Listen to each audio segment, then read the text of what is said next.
Okay, look guys, I promise I'm trying here, but every single time I try to make a short, simple video, it always ends up spiraling out of control.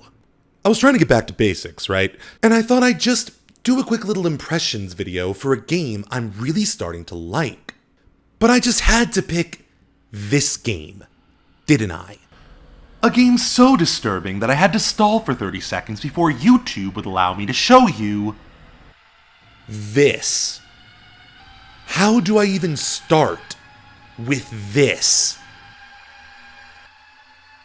This is Fear and Hunger 2 Termina, a game I'm quickly becoming obsessed with. Survive a sadistic festival set in an alternate reality. Uncover the secrets of the universe. Fight back against a Lovecraftian cosmic order. Achieve enlightenment and even godhood. That's the goal this game sets before you. And unless you're an expert of both RPGs and horror games, it's a challenge you are not ready for. Termina is enrapturing. It's sickening. It's brilliant. It's vile. It's as bleak as it is empowering. It's brutal, but you can learn. You can adapt. You can fight back. Okay, so where do I even start with this? Fear and Hunger 2 is somewhere between an RPG, a survival horror game, and an immersive sim. We'll come back to that last bit. Let's start with the easy parts first. As an RPG, Termina has basically everything I look for.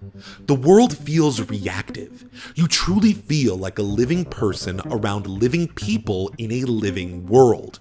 Your backstory, your choices, your dialogue, even where you are at certain times of day can radically change the game. It's nothing groundbreaking, but it works perfectly within the scope and budget of the game. As with most RPGs, there's quite a bit of combat in this game. I'm usually not a fan of turn-based combat, but they've actually created a pretty cool and intuitive system here. We'll talk about it a bit more later, but as an indie RPG, this game is perfect for my tastes. As a horror game, it's also deeply, deeply disturbing. Despite what you've seen so far, this isn't just a game about frolicking through the forest. There's a lot of things in this game that I can't show you, not only to preserve the mystery, but to spare my soul from the wrath of YouTube's algorithm. I'm also using a bit of censored footage from No Commentary, a YouTube channel that seems determined to archive the entirety of this franchise. If this game piques your interest, definitely give them a look. Anyway, look, we need to talk about the content in this game. Even for me, some of the content in Termina can be personally disturbing, and there's definitely a lot of people out there that should avoid this game entirely. This game covers a lot of heavy content that is not for everyone, and you should definitely look up the warnings before playing. But at least for me, this game is the perfect amount of terrifying. The visuals, the music, the sound design, this game simply oozes a disturbing atmosphere. It somehow manages to be completely over the top without desensitizing the player, and that's hard to pull off. The game can be outright gross with its visuals and descriptions, and at other times it can be downright poetic in its terror. The spooks don't stop when you fight back either. I mentioned before this game has an interesting combat system. Enemies begin to fall apart as you hack away at specific limbs, resembling macabre statues by the end of their lives, and sometimes they have other appendages that will fight back in their place. Every enemy encounter is like a puzzle from a horror game. You need to learn the logic, language, and rules of this world before you can adequately fight back. And until you learn these lessons, you are going to die and die and die and die in increasingly disturbing ways. I really want to emphasize how much I love the music in this game.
this soundtrack might be one of my favorites in years. The bulk of this is what I'd call investigation music. It's moody, contemplative. Everything is filled with this air of mystery. The music in this game is very rhythmic, with a lot of rock and hip-hop undertones. It's easy to get some of these tracks stuck in your head. But it often feels like something else is leaking in. Something industrial, mechanical, at times even digital. There's tracks in this game that sound utterly alien, hostile even, like some sort of divine radiation vibrating its way into your mind.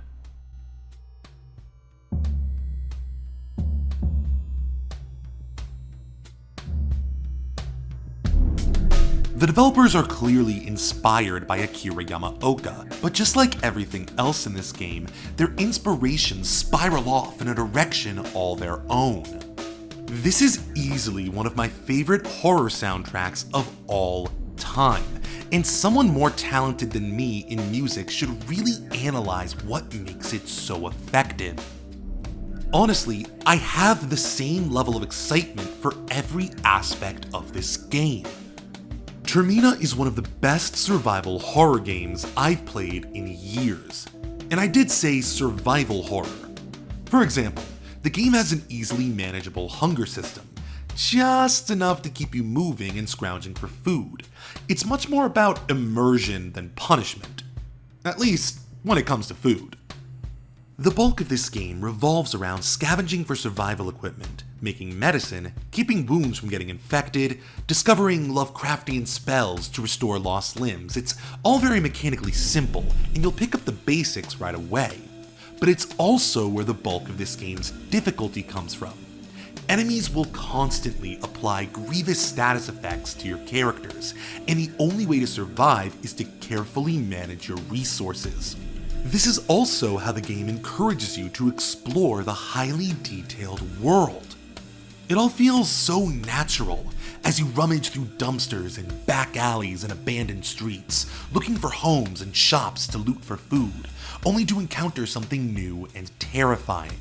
The developers understand what makes survival horror work as a genre.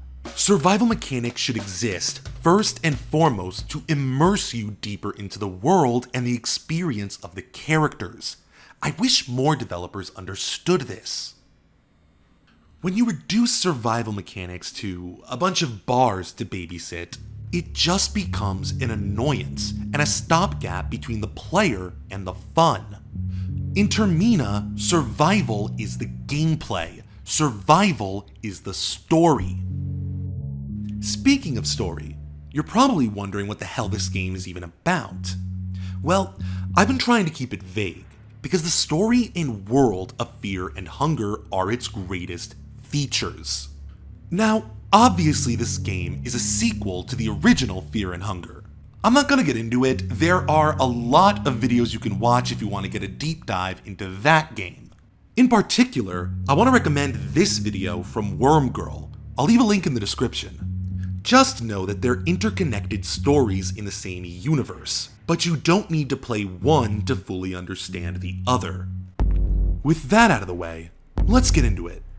The story of this game is perfect, and I don't say that lightly. Quick disclaimer, I don't think English is the developer's first language. There's quite a few typos and many odd word choices here and there. But the sheer writing talent on display here shines through in any language. The story and dialogue are captivating. Every cryptic monologue feels like a puzzle for the player to explore and unravel. Nothing feels wasted. It never feels like the writer is just trying to sound deep or scary for the sake of it. It all ties back into the deeper lore of the setting. The main characters feel deep, nuanced, and often very likable. They even have a much needed sense of humor to offset the otherwise oppressive darkness. The game is set in an alternate reality, in a town loosely based on Prague, in a time frame loosely inspired by the Second World War.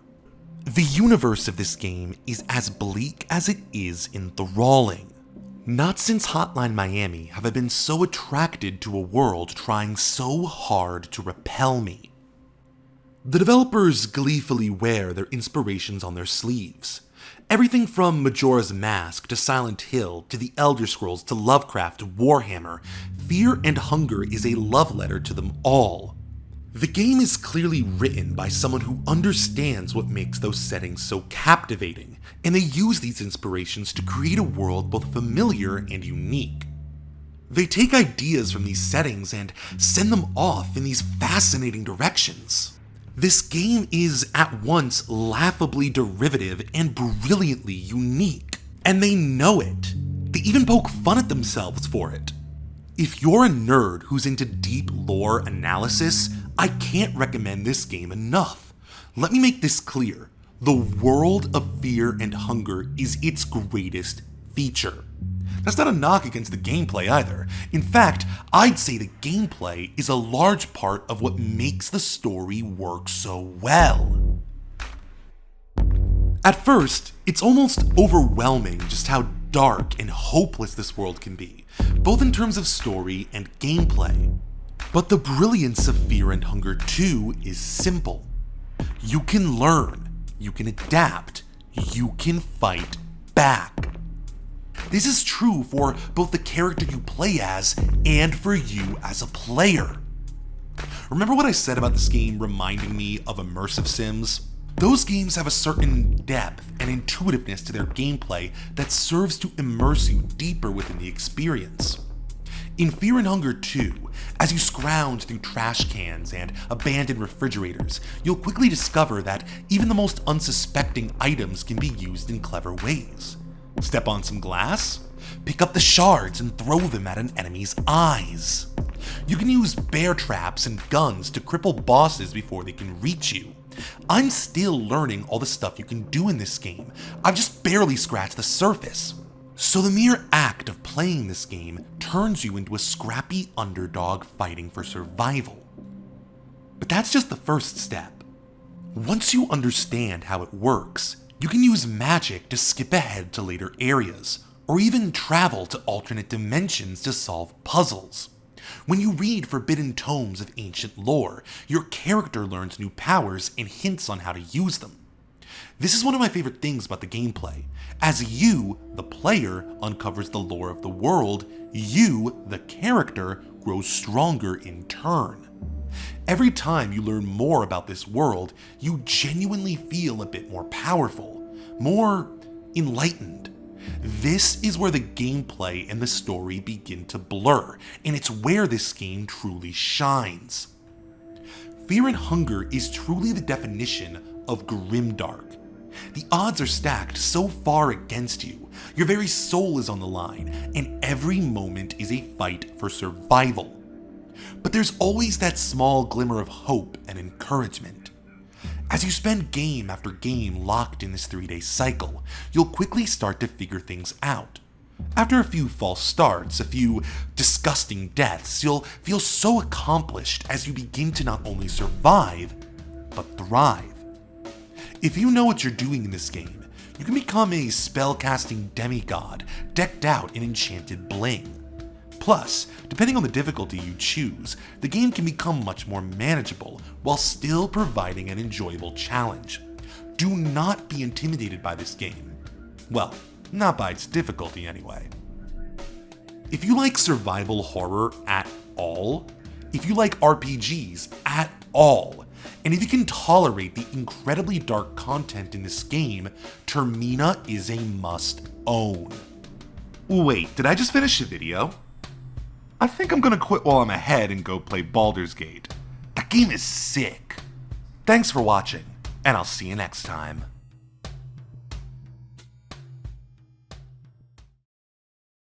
Hey guys, Trip here.